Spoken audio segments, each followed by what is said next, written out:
Hi guys, this is Ms. Martinez. We are looking at Chapter 3, Section 4, Graphing Systems of Inequalities. As a student, you should be able to solve systems of linear inequalities and identify the vertices of the region containing solutions to a system. That is what I'm going to show you how to do in this video. So let's get started. This first image that you see is used frequently by different people and businesses, specifically businesses that sell a product. When you're selling a product, you're going to have cost, and costs are what you have to pay out in order to manufacture whatever you're making. And you're going to have fixed costs. No matter if you sell one object or a million objects, you're going to have a certain fixed cost.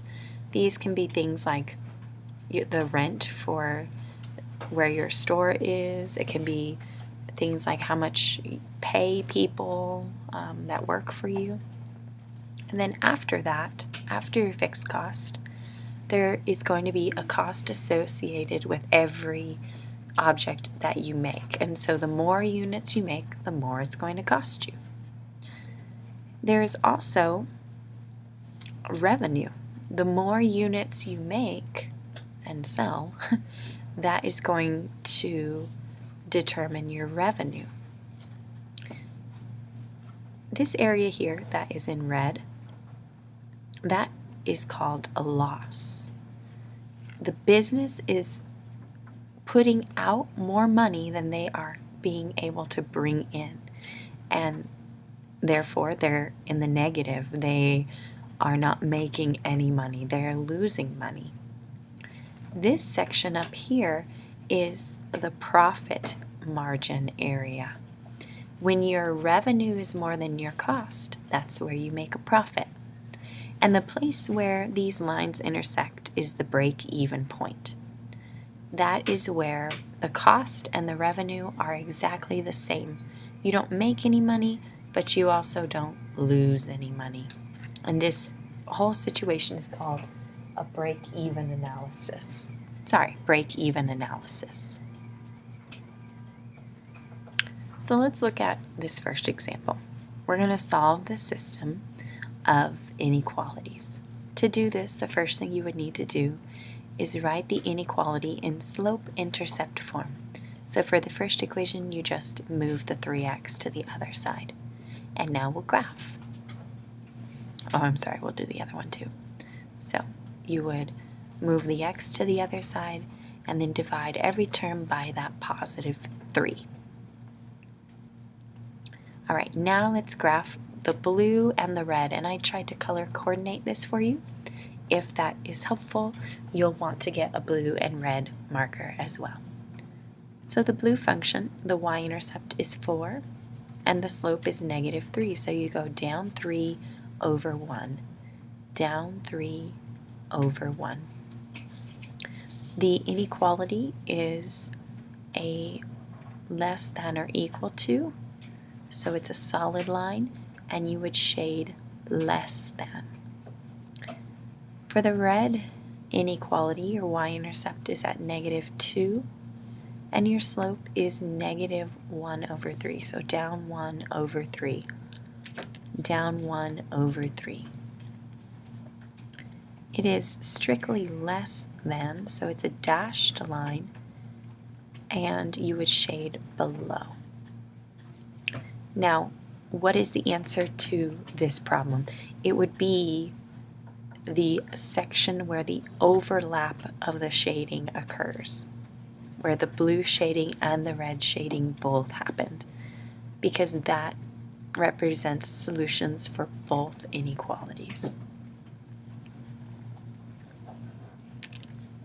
All right, let's look at another. Now we're going to solve this system. If you want, you can pause the video and try this on your own, and then we will check it together. All right, the first thing you would do is write each inequality in slope-intercept form.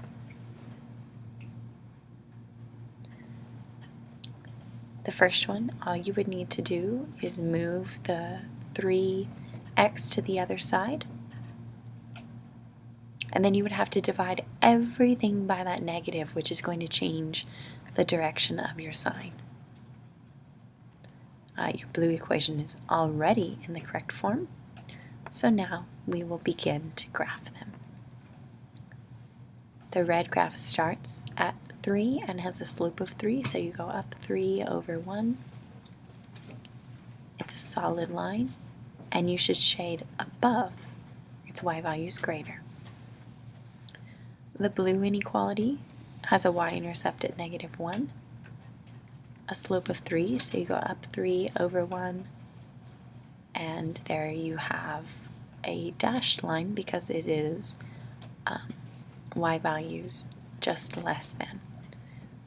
So that would be on that side. Now, what is the solution to this? There is no overlap. The blue shading and the red shading will never touch each other because these lines are parallel. So this system has no solutions at all. There is not a single point that would satisfy both. All right, now discussing that second objective, finding vertices of the solution region. We're going to graph these 3 inequalities, find the solution, and then find the vertices of the solution area. So we're going to graph each inequality, and I've color-coded them for you. So the red graph starts at -3, has a slope of up 1 over 4. It's a solid line, and you'd be shading above, and you can shade above right now, just shade really lightly. For the blue graph, you would start at 2 and you'd go down 1 over 1, and it is also a solid graph, and you would be shading below. You can shade below and shade really lightly. For the last graph, you'd start at 4 with a slope of 2, up 2 over 1, solid line, and you would shade below. So the place where all 3 graphs overlay each other with their shading is right here in the middle. Now this question said find the intersections, so find where these graphs are crossing each other. Some of those points we can find just by looking at -4, -4, and at 4, -2. But that third and top point, it is not at an integer value, but it is where my green and my blue line cross each other. So I can solve that system like we've been doing in this chapter to find that point. So I'll take that system and I'll try and cancel out the y's so that I can find x, which will be -2/3. And plugging that back in, I will have a +2/3 plus 2. 2 is really 6 over 3, which will mean 8 over 3. And that would be my final coordinate. And that's all I have for you guys. That's how you would find the vertices of a region of inequalities solutions. If you had any questions, please write them in the margins, and I would love to answer them in class. Have a good rest of your day. Thanks.